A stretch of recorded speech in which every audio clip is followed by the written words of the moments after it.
Nomination కార్యక్రమానికి వస్తున్నటువంటి బహిరంగ సభ పెట్టి బహిరంగ సభలో మాట్లాడడానికి వస్తున్నటువంటి ముఖ్యమంత్రి రేవంత్ రెడ్డి గారు సూటిగా ఆదిలాబాద్ జిల్లా టీఆర్ఎస్ పార్టీ అధ్యక్షునిగా నేను మీకు సవాల్ చేస్తా ఉన్నాను. సూటిగా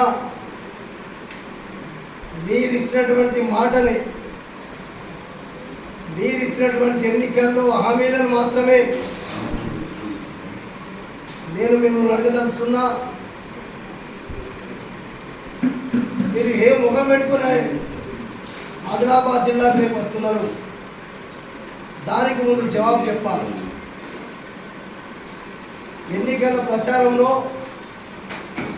ఇదే ఆదిలాబాద్ జిల్లాకు వచ్చినటువంటి అప్పుడు కాంగ్రెస్ పార్టీ ప్రెసిడెంట్గా వచ్చినాం, ఇలా రాష్ట్ర ముఖ్యమంత్రిగా వస్తున్నాం. మొన్నప్పుడు ఒకసారి వచ్చిపోయినాం. ఏం చేసినామని, ఏం మొహం పెట్టుకొని ఆదిలాబాద్ జిల్లాకు వస్తున్నావో చెప్పాలని చెప్పి మేము ఆదిలాబాద్ జిల్లా శాఖ తరఫున రేవంత్ రెడ్డి గారిని సూటిగా ప్రశ్న అడుగుతా ఉన్నాం. మీరు రైతులకు మీ సోనియా గాంధీ గారి జన్మదినాన్ని పురస్కరించుకొని 2 లక్షల రూపాయల రుణమాఫీ చేయనందుకు వస్తున్నావా, లేకపోతే రైతు భరోసా ఏదైతే మీరు 15 లక్షల రూపాయలు చెప్పిండ్రో మళ్ళా 15 ఆగస్టు రోజున దేవతల పేరులో దేవతల మీద ప్రమాణం చేస్తున్నారు, దేవుళ్ళ మీద ప్రమాణం చేస్తూ ఉన్నారు. నిన్నగాక మొన్న మెదక్లో చర్చి ముందర, చర్చి దగ్గర కూడా ప్రమాణం చేసింది. నేను 15 ఆగస్టు లోపల 15 ఆగస్టు నాడు 2 లక్షల రుణమాఫీ చేస్తాను చెప్తున్నాను. నేను అడుగుతున్నా రేవంత్ రెడ్డి గారు, ముఖ్యమంత్రి గారు, ఒకవేళ మరి 15 ఆగస్టు నాడు 2 లక్షల రుణమాఫీ చేస్తాను చెప్తున్నావు కదా, రేపు ఆదిలాబాద్ సభలో చెప్పు. నేను 2 లక్షల రుణమాఫీ 15 ఆగస్టు లోపల చేయకపోతే నేను నా ముఖ్యమంత్రి పదవికి రాజీనామా చేస్తాను చెప్తావా? మేము బీఆర్ఎస్ పార్టీ ఆదిలాబాద్ శాఖ డిమాండ్ చేస్తున్నాం. రేపు బహిరంగ సభలో చెప్పు. నేను ముందు అబద్ధం ఆడినా నన్ను మీరు నమ్ముతలేరు. నేనే స్వయంగా ఒకవేళ 15 ఆగస్టు చేస్తానని చెప్పి 2 లక్షల రుణమాఫీ అంటున్నాను, ఒకవేళ చేయకపోతే నీ పదవికి, ముఖ్యమంత్రి పదవికి రాజీనామా చేస్తామని చెప్పి ఆదిలాబాద్ టీఆర్ఎస్ శాఖ డిమాండ్ ఇస్తారు. ఇప్పటికే ముఖ్యమంత్రి గారు ఇన్ని అబద్ధాలు చెప్పినావు, అసలు నేను ఎట్లా నమ్మాలా, ఎందుకు నమ్మాలా? ఇలా భారతదేశంలో ఎక్కడా లేనటువంటి బాబాసాహెబ్ అంబేద్కర్ విగ్రహాన్ని, 125 అడుగుల విగ్రహాన్ని మరి ముఖ్యమంత్రి గారు ఉన్నప్పుడు, కేసీఆర్ గారు ఉన్నప్పుడు విగ్రహాన్ని ఆవిష్కరిస్తే కనీసం అంబేద్కర్ జయంతి రోజు ఆ గేట్కే తాళం వేసినాం. ఎందుకు తాళం వేసినాం? ఎవరు పోయి నివాళులు అర్పిద్దామని చెప్పి 125 అడుగుల అంబేద్కర్ విగ్రహం పెట్టినామా? దానిపైన స్పష్టంగా జవాబు చెప్పాలి. ఆదిలాబాద్ నువ్వు అక్కడ గేట్కి ఎందుకు తాళం వేసినావు? మరి ఇలా భారతదేశానికే దశాదిశ చూపినటువంటి మహాపురుషుని యొక్క విగ్రహానికి జయంతి రోజు మూలహారం వేయడానికి కూడా వెళ్ళడానికి కూడా మరి ఆంక్షలు పెట్టినామంటే నువ్వు అంబేద్కర్ దోయివి కాదని అడుగుతున్నావు.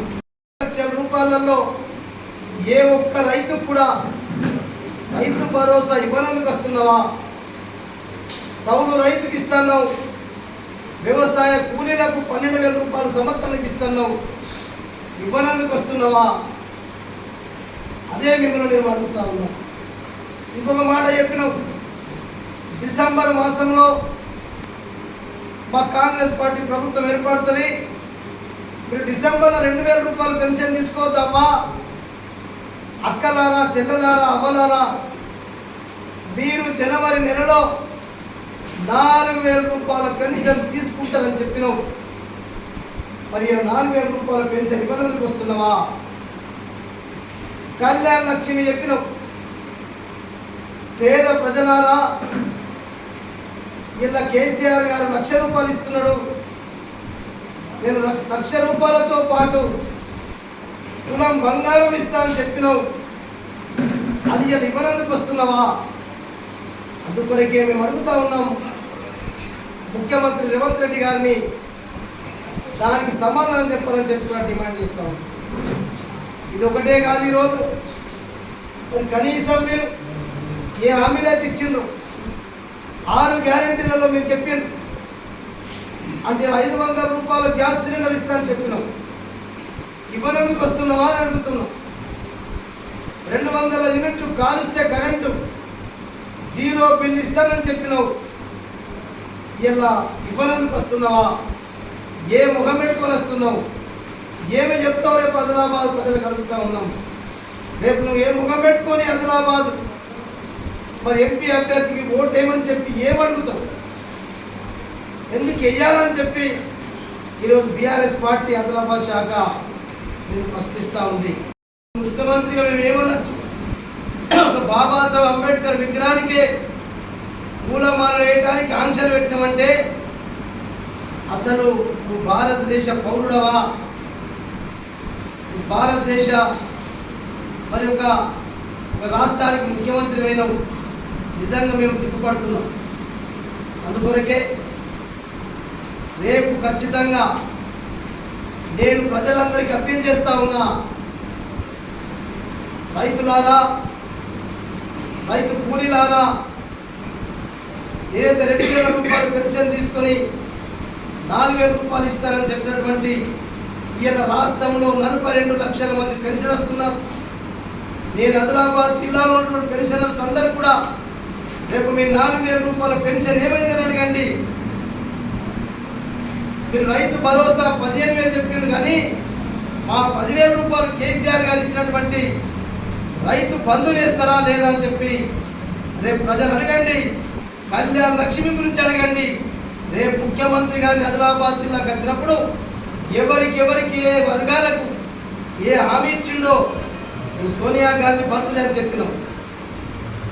నువ్వు 2 నెలల లోపల 100 రోజుల లోపల 6 గ్యారెంటీలు అమలు చేస్తానని చెప్పినావు.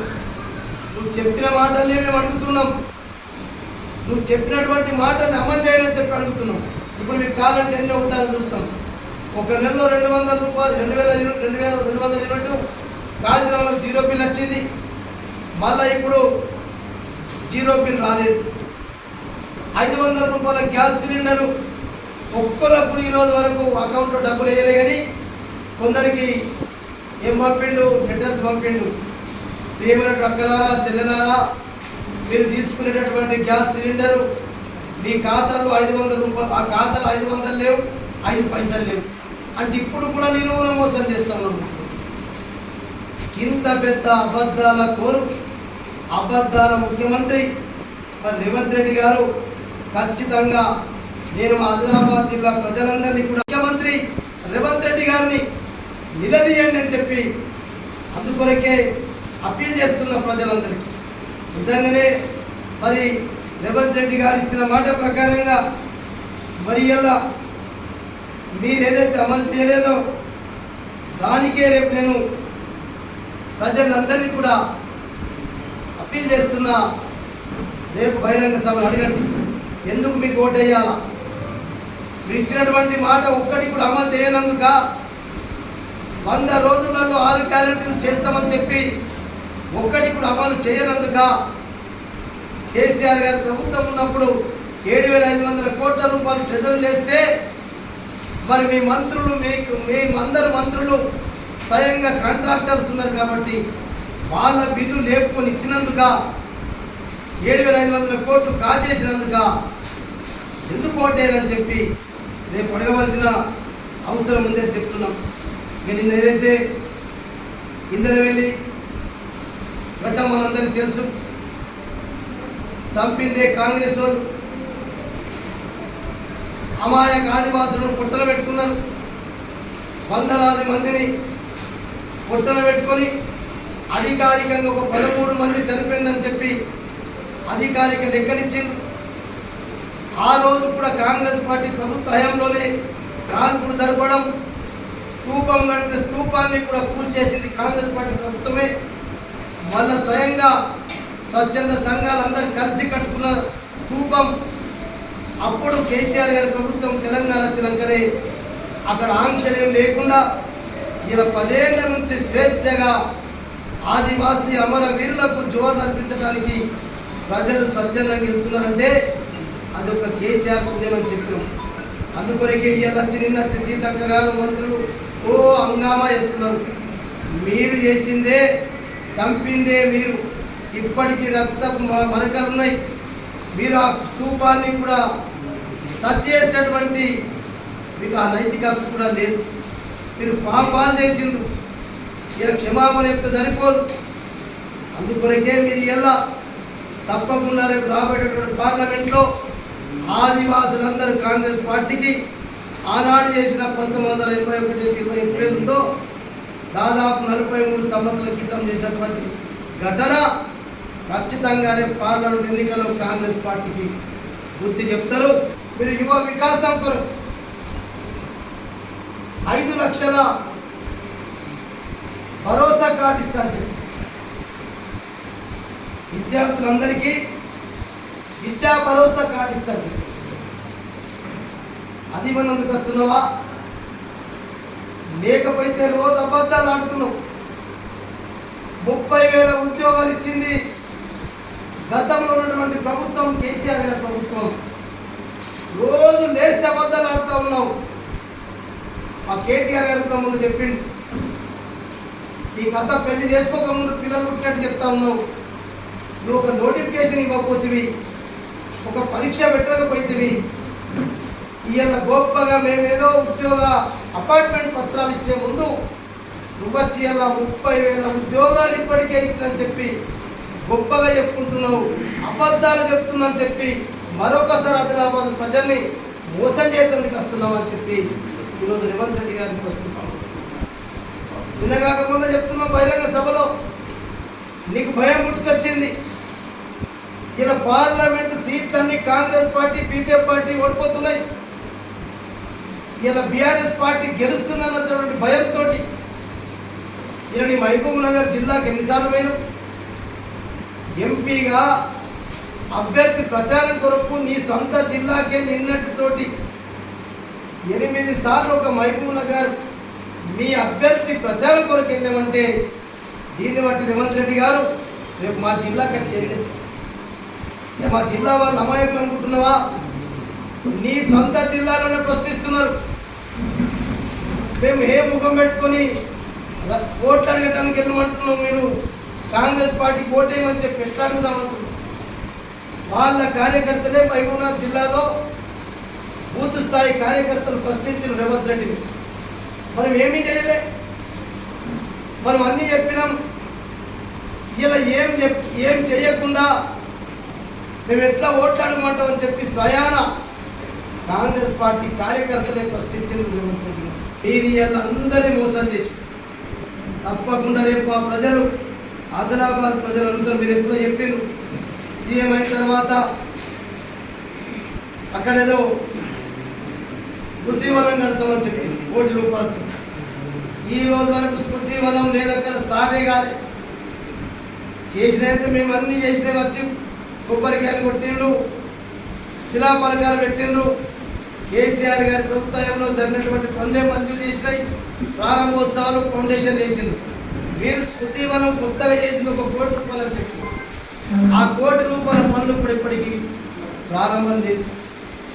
దీన్ని బట్టి రేపు పార్లమెంట్లో ఖచ్చితంగా బీఆర్ఎస్ పార్టీకే ఆదివాసులతో పాటు, రైతులతో పాటు, రైతు కూలీలతో పాటు, పెన్షనర్లతో పాటు కళ్యాణ్ లక్ష్మి ఎలా కొత్త అప్లికేషన్ తులం బంగారం అయితే పోని కొత్త అప్లికేషన్ పెండింగ్ చేసుకొని ఇప్పుడు అప్లికేషన్ పెట్టుకుంటామంటే ఆన్లైన్ బంద్ పెట్టిండ్రు, ఆఫ్లైన్ చేసిండ్రు.